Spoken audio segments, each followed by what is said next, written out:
ఆయన ఎవ్వడూ ఆపట్లేదు, ఆయన ఆపుకుంటున్నాడు అంతే. వేరే వాళ్ళు ఆపి అంతే.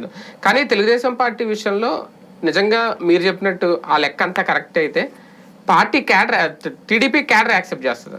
తప్పదు కదా. ఇప్పుడు పార్టీని బతికించుకోవాలి ముందు. ఇప్పుడు ఈ దఫా అధికారం రావాలి ఎట్లయినా సరే. అధికారం రాకపోతే పార్టీ మనుగడికి సంబంధించిన ప్రశ్నార్థకం. నెక్స్ట్ ట్రిప్కి బాబు గారి వయసు పరంగా చూసుకుంటే నెక్స్ట్ ట్రిప్కి పార్టీ పరంగా అంటే తెలంగాణలో వరుసగా 3 సార్లు అయిన తర్వాత ఇక తర్వాత ఉనికి రాలే. ఇప్పుడైతే ఒక్కసారే కాబట్టి ధైర్యం ఉంది వీళ్ళకి. రేపు ట్రిప్ రాలేదు అంటే కనుక ఇక్కడ తెలంగాణకి ఇక్కడికి తేడా ఏంటంటే అక్కడ కాంగ్రెస్ పార్టీ, బీఆర్ఎస్ వచ్చాక తొక్కి అవతల పడేశారు. కాంగ్రెస్ ఉన్నంతకాలం ఇన్నేళ్లు ఇబ్బంది పడాల, 10 ఏళ్ల పాటు అధికారంలో లేకపోయినా కూడా మళ్ళీ అధికారంలోకి రాగలిగారు. అధికారం కోసం ఒక మెట్టు దిగడం వేరు, ఒక 10-15 మెట్లు దిగిపోవడం వేరు. ఇప్పుడు తెలుగుదేశం పార్టీ నిజంగా మీరన్నట్టు 55-60 ఇచ్చి 4 ఎంపీలు ఇచ్చి 1.5 ముఖ్యమంత్రి పదవి షేరింగ్ ఇవ్వడానికి కూడా ఒప్పుకుంటే ఓ 10-15 మెట్లు దిగిపోయినట్టు కాదా? అది అంత అవసరమా అనేవాళ్ళు ఉంటారా టీడీపీలో? చీలికి రాదా రేపొద్దున అంటారు సహజంగా. కానీ చీలి ఎక్కడికి పోవాలా? 3వ ప్రత్యామ్నాయం ఉండుంటే మీరు చెప్పినట్టు కరెక్ట్ అవుతుంది. భారతీయ జనతా పార్టీ జనసేన కలిసి ఉంటే కనుక అసలు ఈ గొడవలే వచ్చేవి కాదు. వీళ్ళతో కలవకుండా ఉంటే కనుక అసలు ఏ గొడవ ఉండదు. తెలుగుదేశం వాళ్ళు అందరూ ఉంటారు. జనసేన తెలుగుదేశం కలవడం వల్ల అది ఉంటుంది.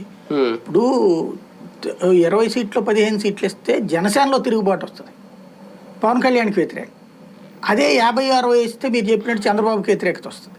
కానీ తట్టుకో, దానికి ప్రిపేర్ అయితే. కానీ జనసేన తిరుగుబాటుకి టీడీపీ తిరుగుబాటుకి తేడా ఏంటంటే జనసేనలో తిరుగుబాటు వచ్చినా అది అక్కడ వరకే ఉంటది. టీడీపీలో తిరుగుబాటు వస్తే వీళ్ళు ఇప్పుడు ఒక ఫైనల్ ఆప్షన్ అనుకుంటున్నారు, ఆప్షన్ మిస్ అయిపోతారు. ఇంకా ఏం కాదు, ఇప్పుడు జనసేన గెలిచినా ఓడినా ఏనుగేనుగా అన్నట్టే ఉంటది వాళ్ళకి. ఇప్పుడు అంత ఇదేం లేదు. కానీ టీడీపీకి అనేది లైఫ్ అండ్ డెత్ ఏముండదు. ఏదైనా సరే ఇప్పుడు అధికారంలోకి రావాలనుకున్న తెలుగుదేశం అధికారం రాకపోతే నష్టం అవుదా?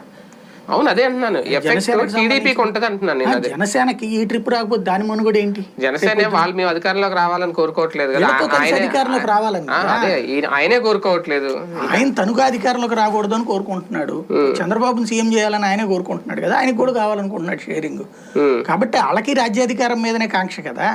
ఇప్పుడు వాళ్ళిద్దరికి కూడా compulsory life and death question. Telugu Desam పార్టీలో కొంతమంది పెద్దల్ని కొంతమంది క్యాడర్ని మెప్పించాల్సి వస్తుందా ఈ తరహా ఒప్పందం చేసుకుంటే? ఇప్పుడు ఇందులో ఎవరిని మెప్పించగలగడం ఉండదు. ఫైనల్